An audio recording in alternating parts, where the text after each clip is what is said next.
Mari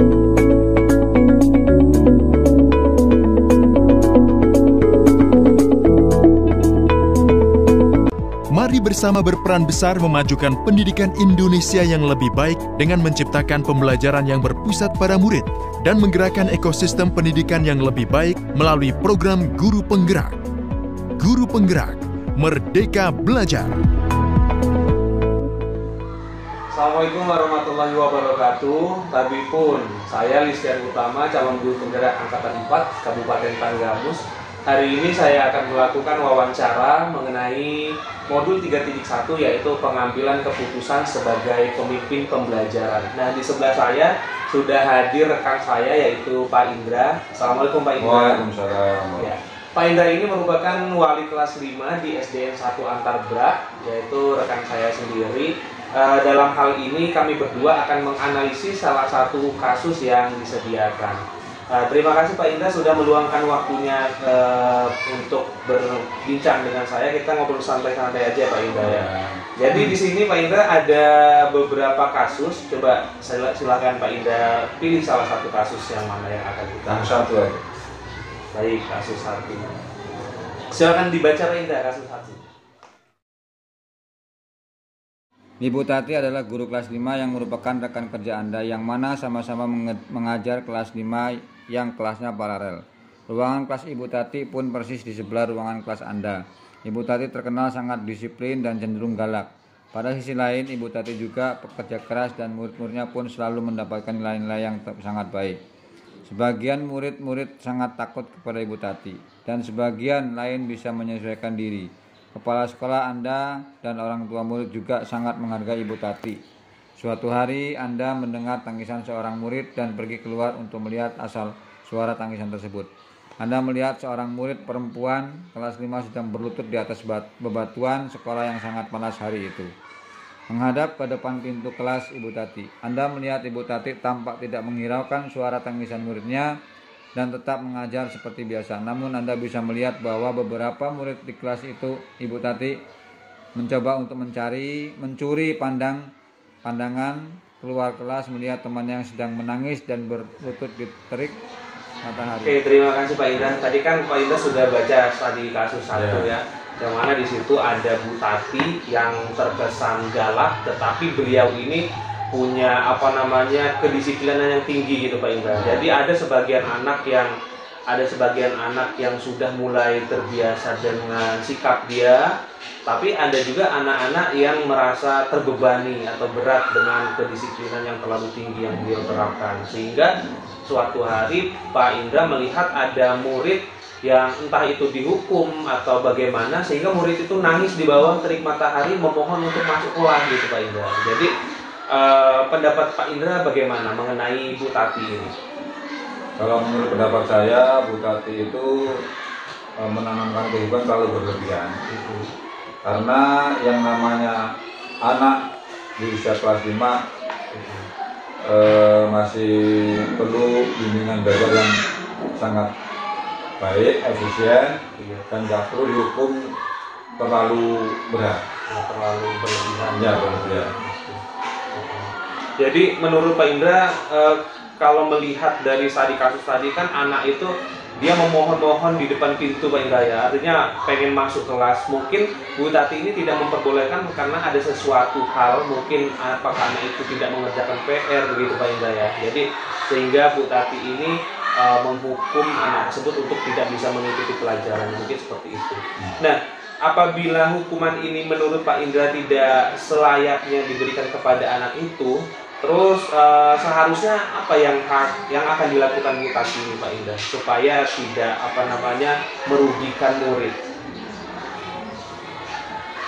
Kalau menurut saya ya lebih baik dihukumnya di kelas aja dengan sistem misalkan kita kasih hukuman tulisan, satu lembar satu buku, tidak akan mengulangi lagi perbuatan atau kesalahan lagi. Tidak perlu dijemur seperti itu. Oh iya betul. Artinya kalau udah di luar kelas itu kan satu bisa mengganggu orang lain, kemudian bisa terlihat oleh guru-guru lain, itu kan tidak pantas. Satu itu bisa terlihat pas kebetulan wali muridnya lewat. Iya. Nah, kenapa? Nah, ada apa kan? Jadi nanti Menjaga. bisa bakal mencuat kasus itu Pak Indra ya. Oke. Takutnya ada pihak ketiga yang tidak senang dengan sekolah itu, bahkan dengan guru itu bisa kena kasus kan? Oke. Nah, selanjutnya Pak Indra, jika Pak Indra berada di posisi itu, artinya ketika Pak Indra melihat situasi seperti itu, apa yang akan Pak Indra lakukan? Akan saya tanya dulu pada Ibu Tati, kalau tidak saya akan cari dulu kesalahan anak itu seperti apa. Artinya Pak Indra akan mengumpulkan dulu ya fakta-fakta yang sebenarnya, baik itu dari Bu Tati sendiri maupun dari anak tersebut ya Pak Indra ya. Untuk supaya kita tahu permasalahannya apa gitu Pak Indra ya. Kemudian nih Pak Indra, kalau permasalahannya kan kita misalnya Pak Indra udah tahu nih masalahnya, misalnya anak tersebut tidak mengerjakan PR, sehingga Bu Tati ini mungkin karena dia punya peraturan di kelas tersebut yang tidak mengerjakan PR, tidak mengikuti pelajaran. Nah kan artinya sudah tahu nih Pak Indra alasan dari permasalahan itu. Kemudian bagaimana tanggapan Pak Indra atau apa yang akan Pak Indra lakukan mengenai hal itu? Ya kalau misalkan memang apa yang dibuat peraturan sama Bu Tati, kalau tidak mengerjakan PR itu harus dihukum di luar kelas, ya tidak perlu dihukum dijemur lah. Cukup misalkan di depan kelas berdiri kaki satu atau berdiri tegak sampai istirahat, atau jam 2 jam sampai habis pelajaran matematika, udah selesai gitu aja, nggak perlu dijemur panas-panas seperti itu. Karena kasihan anak kalau di luar kelas, di halaman, nah ketahuan dari yang orang-orang yang tidak bertanggung jawab. Kan gitu. Iya. Dan lagi tadi pada saat di kasusnya disebutkan bahwa sebagian anak-anak yang ada di kelas jadi melihat keluar, tidak konsentrasi. Iya, jadi tidak konsentrasi. konsentrasi. Jadi apa yang dijelaskan sama Bu Tati, tidak akan konsentrasi melihat temannya, kasihan kan? Iya, betul. Jadi mengenai masalah tersebut Pak Indra lebih kemana? Artinya Pak Indra lebih cenderung ke penerapan kedisiplinannya, atau Pak Indra lebih cenderung kepada rasa kasihan kepada anak tersebut? Kalau saya cenderung tetap kedisiplinan. Oke. Cuman cara hukumnya yang kurang. Oh ya, kurang tepat ya. Kemudian nih kalau Pak Indra ada kesempatan berbincang dengan Bu Tati tadi, kemudian Bu Tati punya alasan sendiri bahwa dia menghukum anak tersebut, ada alasan mungkin karena memang sudah kesepakatan seperti itu.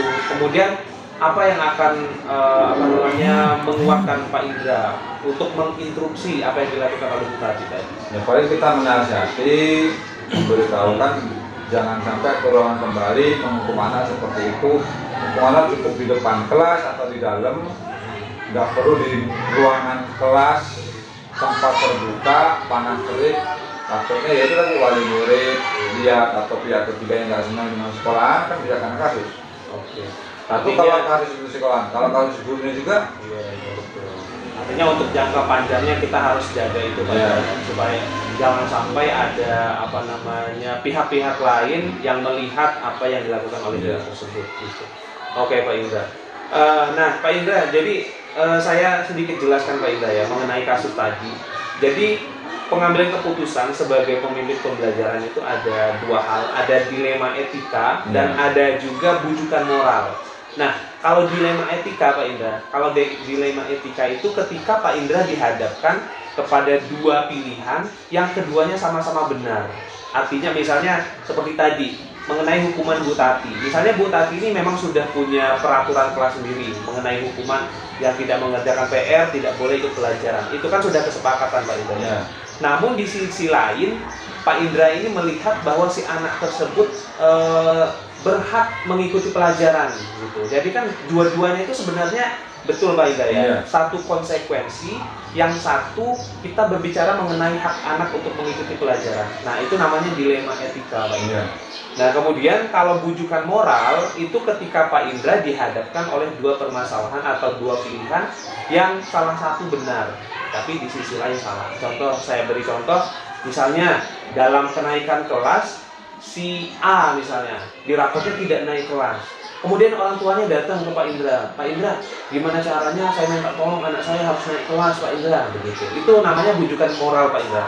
Jadi kalau bujukan moral ini kita nggak bisa toleransi Pak Indra ya. Kita harus memihak kepada yang benar gitu. Jadi tidak boleh ngambil keputusan yang salah. Nah, tapi yang kadang jadi permasalahan itu tadi Pak Indra mengenai dilema etika itu tadi yang kadang kita membuat merasa mana ya yang harus saya pilih gitu ya. Jadi itu yang kadang selalu kita hadapi. Mungkin Pak Indra juga secara pribadi pernah menghadapi seperti itu Pak Indra. Baik, saya akan menganalisis apa yang Pak Indra sampaikan tadi tentang tadi kasus satu, yaitu tadi kasusnya Bu Tati Pak Indra ya. Jadi Pak Indra, pada dilema etika ataupun bujukan moral itu ada beberapa poin yang harus kita pahami Pak Indra. Ada yang namanya paradigma dilema etika, itu ada 4. Yang pertama ada individu lawan masyarakat.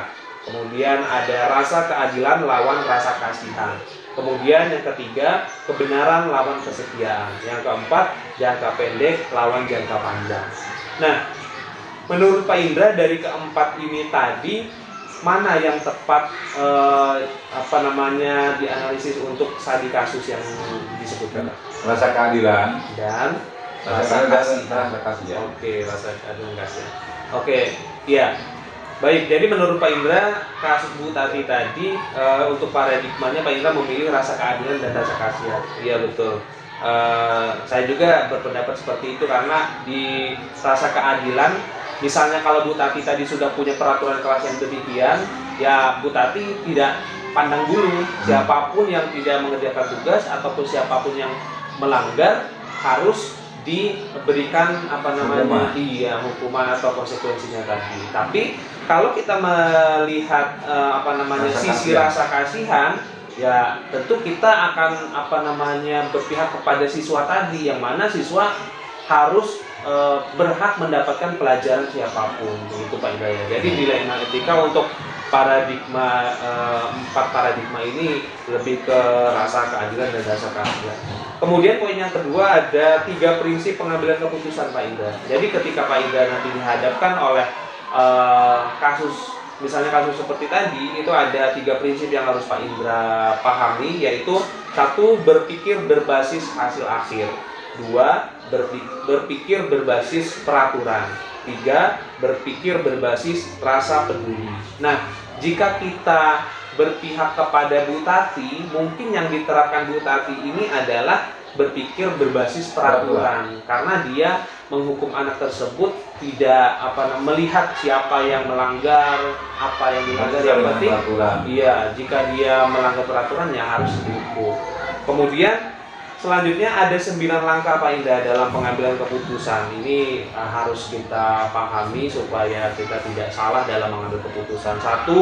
Mengenali bahwa nilai-nilai yang saling bertentangan dalam situasi atau kasus tadi. Artinya kita harus paham dulu sebelum Pak Indra mengambil keputusan. Ketika melihat situasi tadi, Pak Indra harus pahami dulu sebenarnya ini kasusnya saya bisa ikut campur tidak ke dalam kasus tadi ini, seperti itu ya Pak Indra ya. Jadi supaya tidak ada kesenjangan antara kita dengan rekan guru yang lain. Kemudian kedua, menentukan siapa yang terlibat dalam kasus ini. Nah, siapa aja tadi Pak Indra yang terlibat? Bu Tati sama murid. Ya, Bu Tati dan siswa. Ya, karena 2 orang itu yang mengalami kasus demikian.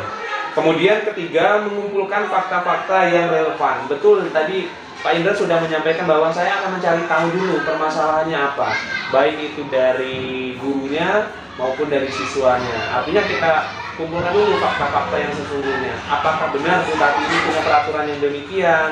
Apakah benar siswa ini tidak mengerjakan PR? Seperti itu, baru kita bisa menganalisisnya. Itu Pak Indra ya. Kemudian yang keempat, pengujian benar atau salah. Di dalam pengujian benar atau salah ini ada 2 uji. Ada uji legal dan uji regulasi. Uji legal ini Pak Indra, apabila di dalam kasus tersebut ada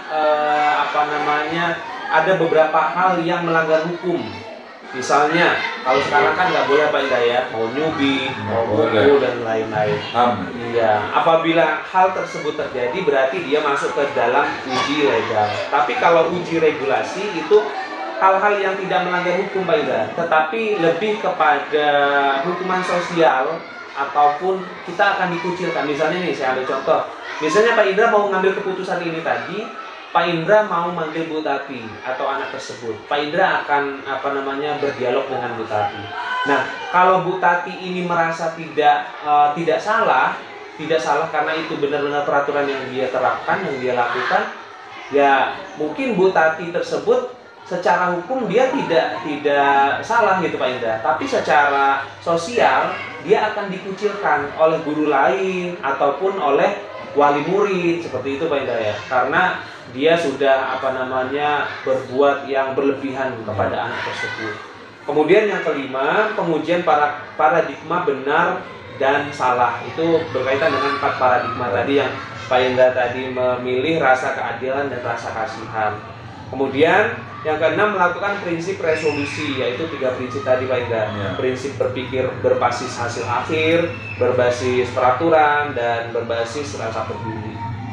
Kemudian selanjutnya yaitu investigasi opsi trilema atau kompromi atau diskusi. Nah, jika Pak Indra berhadapan dengan situasi yang tadi kita analisis bersama, Pak Indra harus sampaikan kepada Bu Tati bahwa apa yang dilakukan Bu Tati tadi memang secara peraturan benar, tetapi Bu Tati mungkin harus merefleksikan lagi dan mengevaluasi lagi apa sih kelemahan ataupun dampak dari hukuman yang dilakukan, seperti itu Pak Indra. Jadi harus ada diskusi. Kemudian yang kedelapan, ambil keputusan. Artinya kalau Pak Indra sudah melakukan hal-hal tadi, Pak Indra sudah bisa mengambil keputusan. Oh, ternyata yang dilakukan Bu Tati tadi benar, harusnya memang seperti itu. Tapi kalau Pak Indra merasa langkah-langkah tadi sudah dilakukan dan merasa yang dilakukan Bu Tati tadi salah, oh harusnya Bu Tati seperti ini, Pak Indra bisa memberikan masukan-masukan kepada Bu Tati. Kemudian yang ke-9, lihat lagi keputusan yang Bapak ambil tadi, kemudian direfleksikan bersama dengan guru lain ataupun dengan kepala sekolah. Artinya kasus tadi Bapak sampaikan saja kepada rekan guru lain bahwa ada kasus ini. Setelah saya lihat ada beberapa kelemahan ataupun ada dampaknya. Bagaimana kalau kita diskusikan mengenai peraturan-peraturan kelas yang tidak berlebihan. Nah, seperti itu Pak Indra. Nah, bisa dipahami Pak Indra atas tadi ya. Jadi semua yang saya sampaikan tadi Pak Indra itu harus kita terapkan sebagai pemimpin pembelajaran. Yang mana pemimpin pembelajaran ini bukan hanya kepala sekolah saja Pak Indra, tetapi kita sebagai guru disebut sebagai pemimpin pembelajaran, yaitu untuk memberikan rasa nyaman kepada anak-anak dalam belajar, terutama untuk mengimplementasikan merdeka belajar, gitu Pak Indra ya. Jadi terima kasih banyak Pak Indra atas waktunya, sudah bersedia meluangkan waktunya untuk berdiskusi atau berdialog dengan saya. Mungkin lain waktu kita akan bertemu lagi Pak Indra ya. Terima kasih banyak. Assalamualaikum. Waalaikumsalam. Nah, demikian rekan-rekan calon guru penggerak dan rekan-rekan guru dimanapun berada, diskusi ataupun analisis mengenai kasus yang sudah disampaikan oleh Pak Indra tadi. Semoga bermanfaat. Saya akhiri. Wassalamualaikum warahmatullahi wabarakatuh.